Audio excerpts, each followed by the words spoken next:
But I think one of the reasons why these people have this deep-seated anger and resentment is there's a bunch of people out there that have these lives that are deeply unsatisfying, because I think somehow or another, through momentum and just through just things falling into place the way they are and people trying to fit their lives around the way these pieces have fallen into place, there are so many people that are working all day long doing something that is deeply unsatisfying and almost painful to them. Yeah, soul killing. Soul killing. They're stuck in traffic all day, and then they're stuck in a cubicle after that. They relish the time to take a shit in the bathroom and look at their phone. I mean, they literally do that. That's a highlight of someone's day.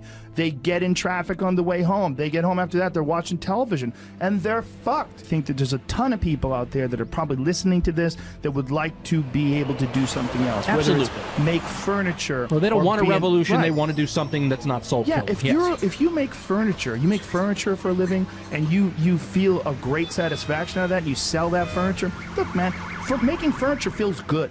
If you can do that, you could cut those corners perfectly and sand everything down nice and stain it, and then it's done, and you get the satisfaction, and you sell it to someone, and that pays your bills.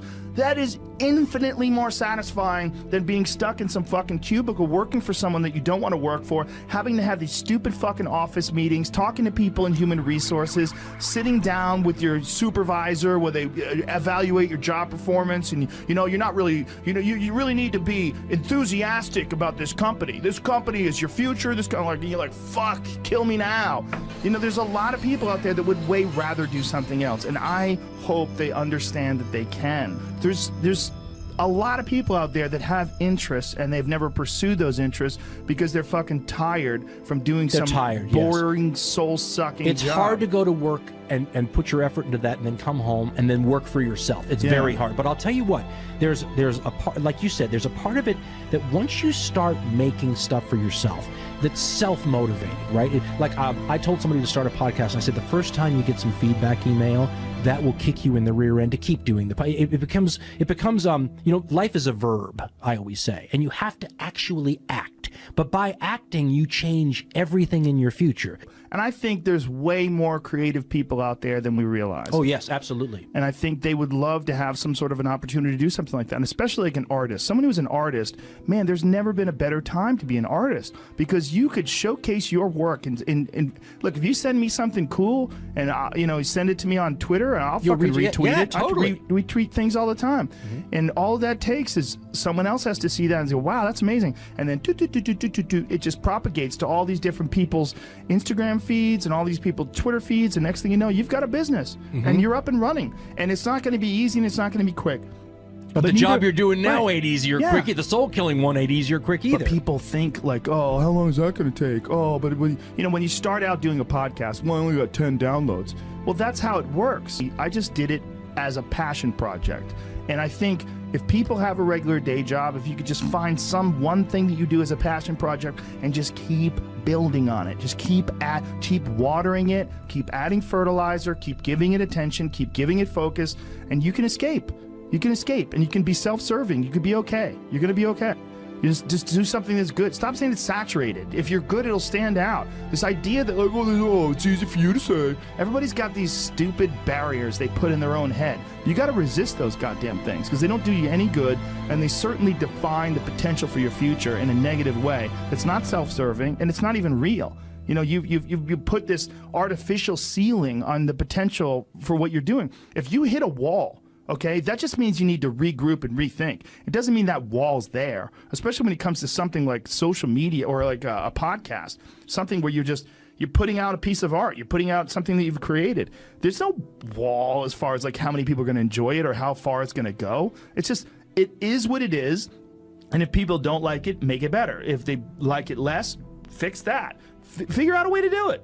You can do that. And this idea that there's no way to get past the starting block today is just ludicrous. It's crazy. And it's just this poor thinking. And people that are trapped in bad situations, one of the problems is you feel like this is your future. You feel like you're fucked and you can't get out of that. There's no hope. There's no light at the end of the tunnel. There's no rainbow. And if you feel like that, that alone can be incredibly defining and limiting. But if you can look at If you look at yourself objectively and say, okay, I kind of am fucked here. I'm in credit card debt. I'm working in a shitty job. I don't like what I'm doing, but I have some ideas.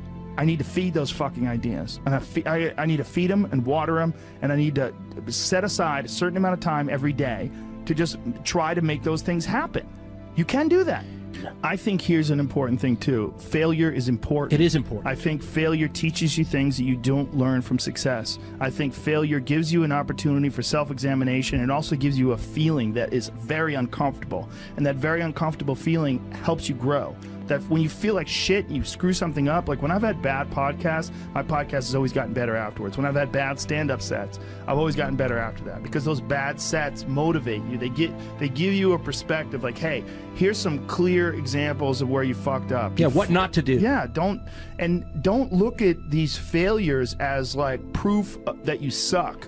Look at them as opportunities for growth. Look at them as opportunities to be motivated to do better. Man, there's a path, and we think of people like, you see an old person walking down the street, you go, oh, that person's always been an old person. No, that was a baby. That was a baby that became a 90-year-old man. There's a progression that you're not witness to. You don't see it. And that takes place in everything. It takes place in authors. It takes place in comedians and musicians. There is a starting point, and then with time and focus, and as long as you reevaluate and reassess and constantly, objectively look at what you're doing and then pursue it with passion and focus, you get better at things.